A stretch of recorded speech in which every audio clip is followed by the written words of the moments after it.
Hi Shane, nice to see you again. How are you doing? How does it feel to be here on the red carpet tonight? Finally the world's going to see this next season. I mean, we're thrilled. We're thrilled. It's a dream come true, and I think we're just excited. And obviously you've left everyone on tenterhooks with that cliffhanger at the end of season 1. What can fans expect going into this next installment? I think they just better hold on tight.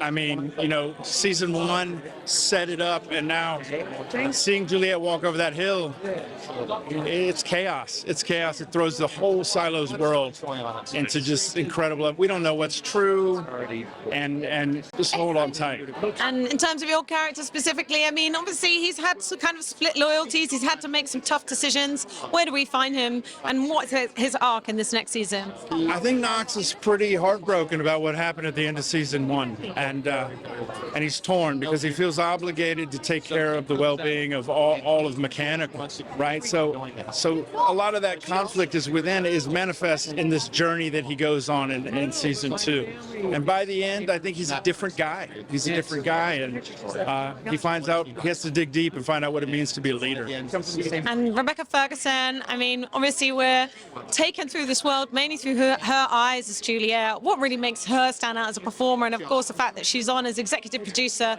she's just really so committed to this show. Yeah, Rebecca's a special person. She's a force of nature, and as an actor, getting to work with her is just kind of a dream. She's always about what's happening. She's always about the work. And not only that, but she's such a kind person. So her as our leader, she sets the tone for everything. It's really amazing. One of the things I love about the show is the kind of epic world building, and it really leans into it even more in this second season, kind of that cyberpunk aesthetic. But actually, in terms of a dystopian kind of world, it's not actually super high tech. This is almost going back to basics, and it's all about survival. What's it like being a part of that world? Yeah, every day we come to set, it's crazy because it's not a lot of blue screens. It's not like we're imagining a lot. They've really created this world. So we step in, it's like a huge apocalyptic playground. As an actor, it's kind of a dream. You just step in, and everything kind of looks like it's from the 70s, and I think that gives it this incredible flavor. It's all a little grimy. I'm down in the down deep, so everything's covered in dirt, and it's a joy to work on, And in terms of the themes that come out of it, I mean, there's just so much that you could be kind of projecting on our current world. What is truth? How we decide what truth is? Who gets to tell us, what is reality? What freedom is? So what were some of the things you were thinking about in the making of it, and that you hope audiences will take away? It's incredible to think that the biggest question that we have in Silos is this screen telling us the truth. And we all carry around every day screens in our pocket that we look at, and we hope that they're telling us the truth. And one of our big struggles, I think, as a society is figuring out if the screens are telling the truth. It's exactly like Silo, except theirs is a huge screen in the cafeteria, and ours is a little bit smaller screen in our pocket.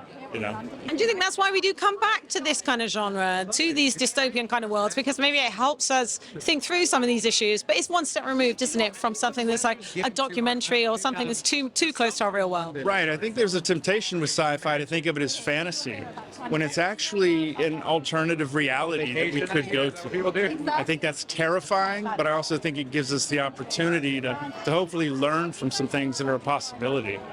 God, we all hope that that's not going to happen. But it definitely plays on that anxiety.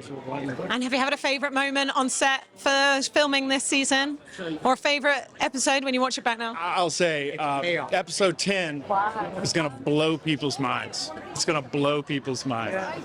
Hopefully a season 3 and 4 as well, fingers crossed. Have you got anything else in the pipeline in tandem? I'm starting work. I can't talk about it, but I'm starting work on something on Tuesday. So it's very exciting. I'm very excited. Do you have someone on your bucket list that you'd love to work with, or something else you'd like to try? There's so many people. I would love to do another show with my friend Margot Martindale. Congratulations. If I could do this guy's show, Thank you so much for your time. I love your jumper, by the way. I really enjoyed tonight. Thank you. Nice to see you again. See you.